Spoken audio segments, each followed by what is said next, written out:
So we're talking to James Titelman from Angola. Okay, once again, my name is Adebayo Adegbite, and I'm going to be coordinating this interview from Nigeria. And James Titelman, a music professional in Angola, is going to be giving us insights into the touring circuits in Lusophone Africa. Well, Lusophone Africa. Okay, so I think I will start on that note. When we say Lusophone Africa, what parts of Africa is the Lusophone? What parts of Africa do you think, in your experience, do you think the Lusophone audience are? Or like, so did you get that question? What part of Africa do you think the Lusophone is Lusophone Africa? Let me put it as simply as that. Hello, everybody. And thank you very much, Adebayo, for your invitation here. Yes, Lusophone Africa means the countries where Portuguese is being spoken, with Portuguese is the official language, which is Angola, Mozambique, Guinea-Bissau, Cape Verde, and Sao Tome and Príncipe, which are some islands off the Atlantic coast. Yeah, the Portuguese-speaking countries are, unfortunately, in the past, have been a bit isolated from neighboring countries because of the language situation. And this is changing. Mozambique, for example, is more Anglophone than Angola, and it's closer physically to South Africa. So, and they have more interaction between Mozambique and South Africa. So the English language is more practiced, more known. But now with the new generation in Angola and the new electronic music, the internet, etc., finally, English is becoming more known. It's not at all used as a daily language, but more people know it. And there's more open to communication and the necessary communication between neighboring and other countries throughout Africa. So are done in English. Oh, okay. So interesting insights there. It's quite a number of countries, basically, even though as much as you say it's isolated, at least that's, but it's a very small, and then it's a very small part of Africa.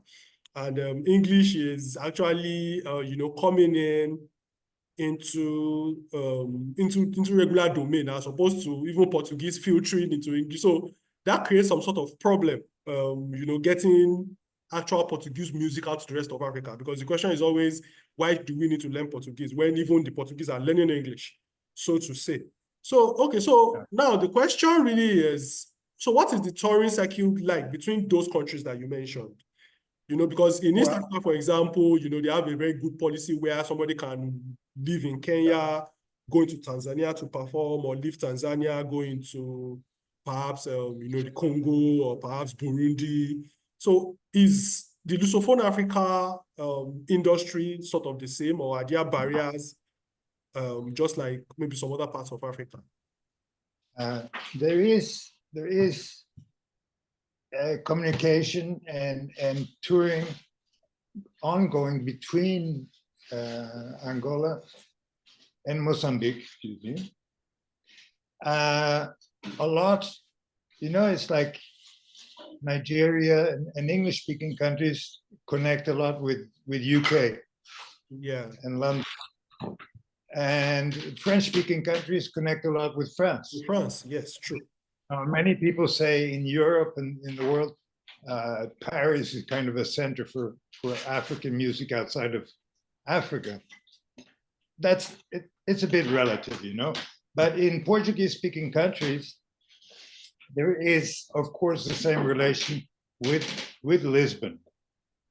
the capital of Portugal, Yeah. and also with Brazil, which Brazil has a huge population, almost as big as, or in the same area and amount like in Nigeria.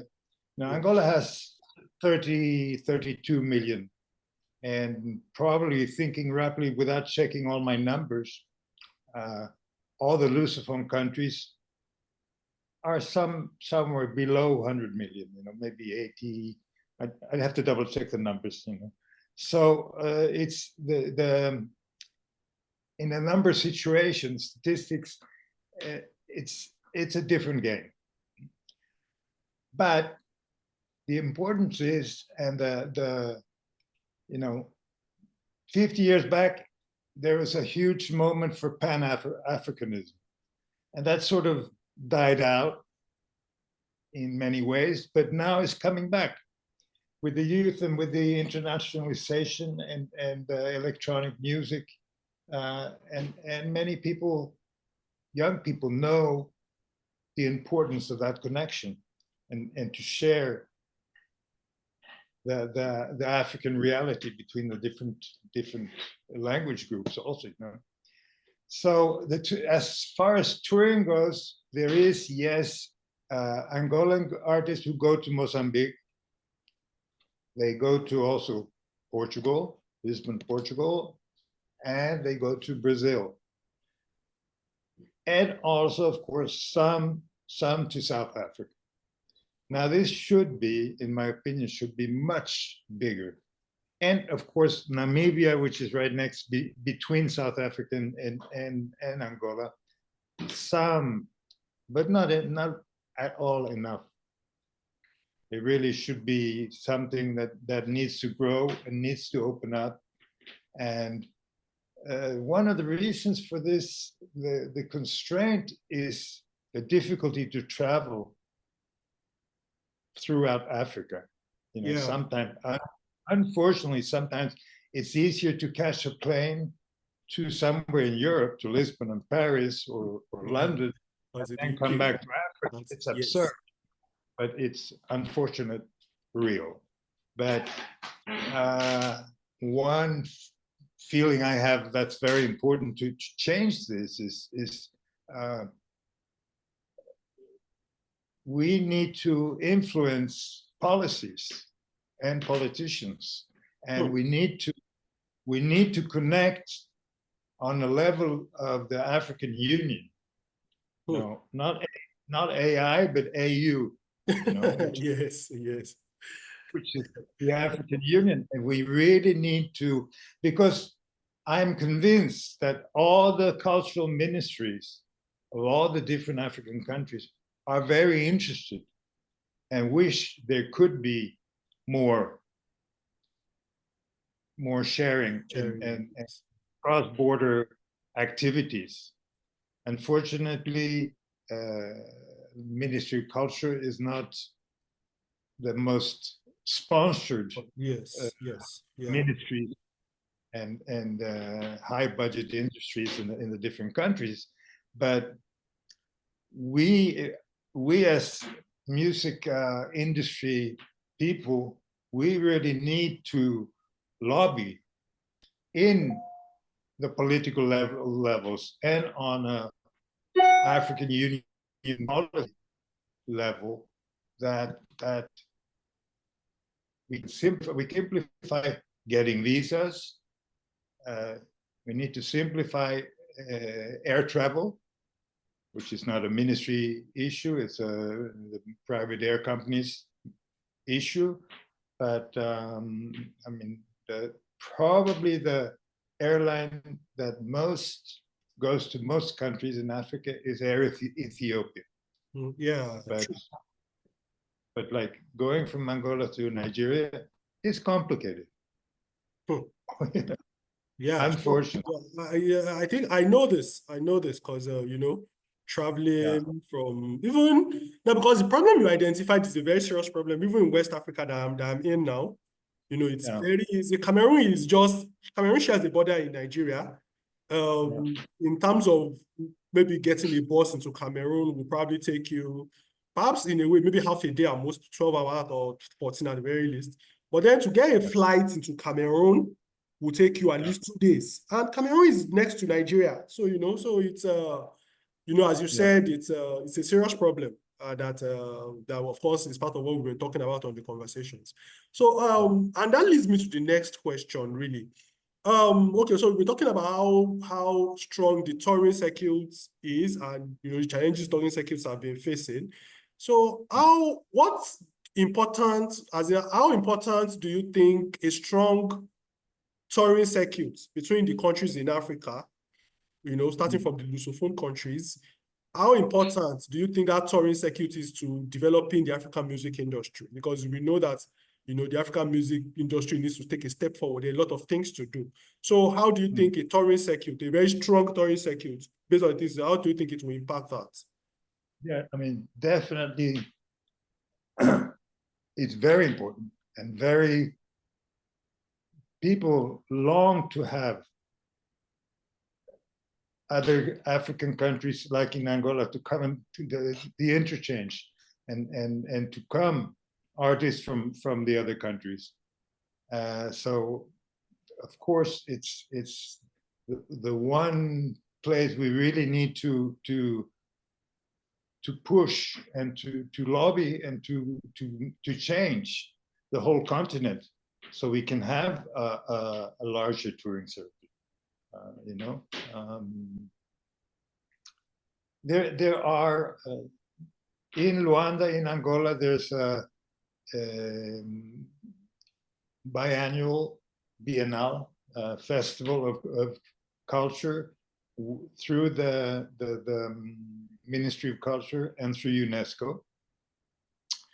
And the next festival will be in 2025. So hopefully that's a step where we can grow more in, a greater interchange. Also, there are some new festivals being created in the beginning sector. Because in Angola, we don't have, like in Mozambique, they have a yearly festival that's been going for 10 years, ASCO, that is growing and constantly growing and getting known on the world map of music festivals now. South Africa is a lot more developed as far as music industry than Angola. So there's all this work we have to do, and also there's another relation of the southern, like Africa and Latin America. And there's a very strong link of Angolan music with Latin American music, Brazil, Colombia. There's people all over Latin America with roots in Africa since the slave trade. And that's a very important link that we need to strengthen the cultural roots. Like there's just I met a group from Venezuela that sings vocal and percussion instruments a truly Afro traditional style that's been developing in Venezuela for 200 years. And it was amazing. They were singing, and suddenly they start singing in language Kikongo in Kibundo, which is Angolan. Oh, nice. So that, and it's amazing to see these people from Venezuela with African roots, and in their music they use languages from Angola. So there's parts in Colombia also where this is a reality, where they speak Kimbunda as part of the local languages in certain provinces of Colombia. So these are aspects that are very important and where we can really upgrade and grow the interchange between the continents, But as always, it comes back to economics, you know. And you know, it's interesting with a boom of Afro pop, Afrobeat, Afro, Afrobeats, you know, yeah. the boom from Nigeria being popular worldwide now. This actually happens also where there's in Angola kizomba, which is a dance. Like all the music genres in Angola are based on a rhythm and usually with a dance connected. So kizomba is a style, purely Angolan coupled style of dancing that is growing very much in the world. And there's people, clubs in throughout Europe, in the States, in other countries that dance kizomba, and it's a kind of fashion. And then there is kuduro. Kuduro is a electronic Angolan music. Whoa. Started in the early 90s and still growing, and it's like urban tribal electronic music, you could call it. And no, and there has been some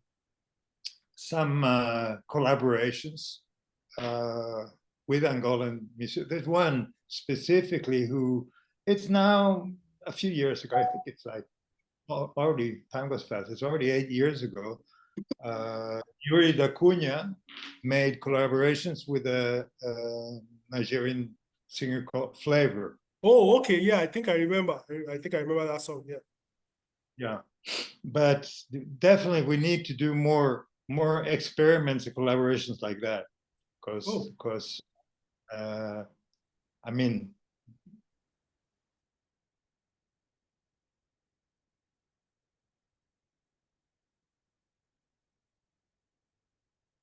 all these styles that grow the business and grow the arts and grow the culture. Okay. Okay, so well, that will actually lead me to the next question. Yeah, you did mention that you know, certain Angolan genres like kizomba and some other genres have become popular in Europe, in the United States, in North America generally, and you know, in South America and all. So so next question I want to ask really is, how do we use that interest? You know, like the product being appreciated, how do we use that interest in building a strong touring circuit in Africa? Because one thing I know is that, you know, there needs to be, like, if, you know, we're not just exporting the product, there needs to be value for the product in Africa itself. It needs to benefit the African people whose culture created those sounds. So how do you think we can use that you know, that interest in such a genre? How do you think we can use it to maybe build a strong touring circuit in Africa? Well, I think we need to go through festivals, obviously through videos, and create really connections between artists in Nigeria with Angolan artists and other African countries. You know, this is I think it's a key issue to create content, create this value, and create knowledge. You know, because it's all about information, and as it's logistically difficult to travel, the information hasn't been flowing in the past the way it ought. Yeah. So I mean, this is one of the roles of Arts Connect Africa, to get this, to make this move, you know, to make collaborations and to create inter-African, a pan-African system of connection between the different countries, different arts, different cultures, different music. Okay. Yeah, well, I find it interesting that you have actually started on the conversation, because that was actually the next question I was going to ask you. That, you know, what role what role does Arts Connect Africa, like a network like that, what role does it play in this kind of movement? You know, like it's a collection of music professionals across Africa who wish to make a difference. So okay, so I think you can just continue on that train of thoughts. That okay, so in what ways do you think Arts Connect Africa can make a difference? You know, considering its three cardinal roles of education, you know, creating networks and building future professionals. So just your train of thought on the work that Arts Connect Africa has been doing. So how do you think Arts Connect Africa has bridged that gap? You know, the gaps we've discussed in employee security in Africa. I wouldn't say we have bridged it yet, but we're on the way, you know. It's Yes, like, of course, obviously, yes, of course, obviously.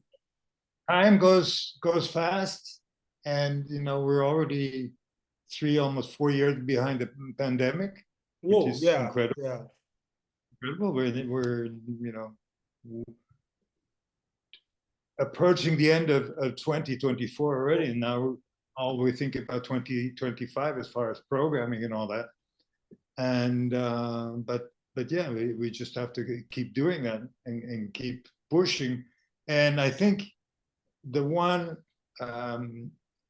the plan which I mentioned, where it's important we do more work, is on a policy level, you know, and that we need to get decision makers on board, both in the corporate world and in the governmental world. And that, you know, as I said, most cultural ministries would love to do this. Thing is, they don't always have the budget to do it, and that's where we need to push more, and we need to make also the corporate part understand how culture generates money when it's well presented, well connected. You know, there are capital cities in South America that have had a festival for 15 or more years, where everything is free, all the concerts are free, but it brings in millions. Whoa, yeah. You know, from having so many people coming into town for that festival, for that week when the festival is, and it generates lots of money. So that's something we definitely need to work on. Okay, yeah, that's true. We'll be just like two more questions to go. I'll just ask this one before I get to the final question, and then to just share your thoughts on the African continent in general. But then before I do that, I should ask this question. So I know you've mentioned this, you've talked about it in a bit in your other responses, but I just want to ask the question again, like, okay, so how do you think, or let me say, what roles does, you know, government policy, you've talked about it in your responses, but I just want to do like a more, what do you call it on it? Well, okay, so what roles do government policies and, you know, you know, infrastructure, I don't think we've thought about the infrastructure part. So one what thing roles do government policies and infrastructure play? I did mention the need to go to the African Union and really get up there on a high level and talk to those guys, make those guys know, understand. But what I haven't mentioned is tourism. Okay, so tourism, we have a huge opportunity, and I think, again, South Africa is one of the countries that are really doing well, and Kenya also. We need to, all countries need to grow in a intelligent, creative way, need to grow tourism. Like in Angola, actually, in the beginning of the year, finally they took away visas for people who want to come and visit Angola as a tourist from more than about 100 countries worldwide. So, because that was very difficult before to get a visa, very bureaucratical, complicated procedure. That's a good change. That has finally changed. So that makes it a way that people can get into Angola easier. And then of course, the infrastructure in tourism needs to be improved, and the English language needs to be. It's amazing how people can communicate even when they don't know so much language, just a few words, and then people are very creative and they make themselves. There is a communication, you know, beyond just the So yeah, I mean, there's a huge future there, and Angola is, like I imagine most countries on the continent, are extremely beautiful, have amazing nature, and different, and Angola is a huge country. It's big, and you know, there's one of the second largest waterfalls in Africa. There's 5 of the big African rivers start in Angola. So Angola has huge resource of clean water.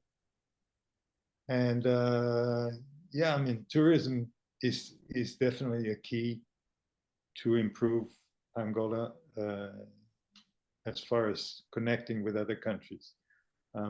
Yeah, I mean, government, we all know, we need to push, and unfortunately, policymakers many times promise and not always follow what they promise. So that's a touchy part, but we need to continue and push on that. Okay. Yeah, okay, so that was a very, very insightful response.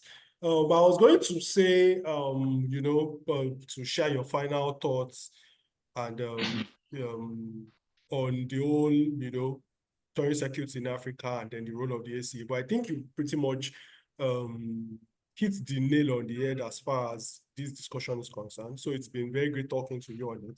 But finally, maybe in a minute or less, I just want to hear your final thoughts on, you know, the African continent, like, you know, your hopes for the future, what you think, what you are looking forward to seeing, you know, what you are seeing now, how things should change, and you know, the work at ACA and all that. Maybe in a minute or so, just share those final thoughts with us. Okay.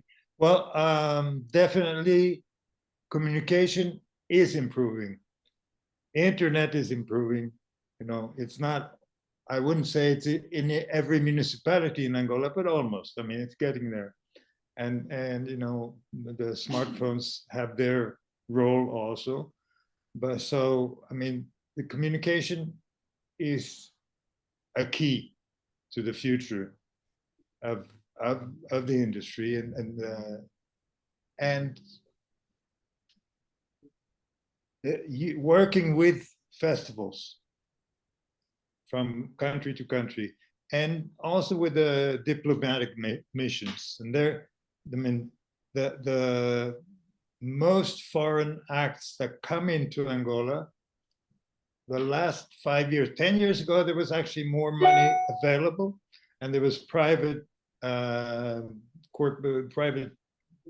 producers and promoters that brought in, usually with support of the government, but brought in big stars.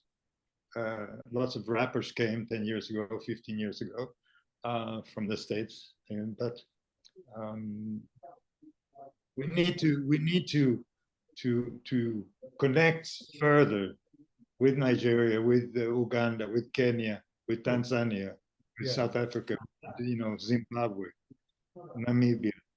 You know, they're all here in Congo. Congo is huge.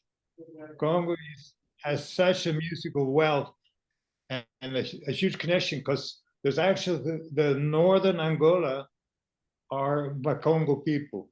Oh. So they're the same culture as in Congo, and in many ways. And the rumba. Sorry, one last thing. I wanted to I think which Northern Angola artists created, and there was a lot of influx going back. I mean, for some people, the border is imagined something that hardly exists. So there's a lot more to do, but yeah, we need to connect more between our countries. Oh, okay. Well, thank you very much, James. It's been a very, very, I don't know, like it's been like a clinic with you. Yeah, the conversation has really been insightful. And from here, I can say that I've learned a lot of things from the time we've spent on this conversation today. So thank you very much for joining us. Thank you very much for joining me on it.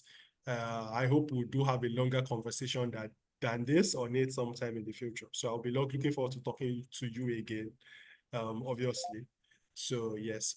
Okay, so thank you very much, viewers, yeah, and listeners, because I know some of these are coming audio. So thank you very much. It's been a very wonderful time on Arts Connect Africa Industry Conversations with James Titelman from Angola. And I hope you've gained a lot of insights as I have on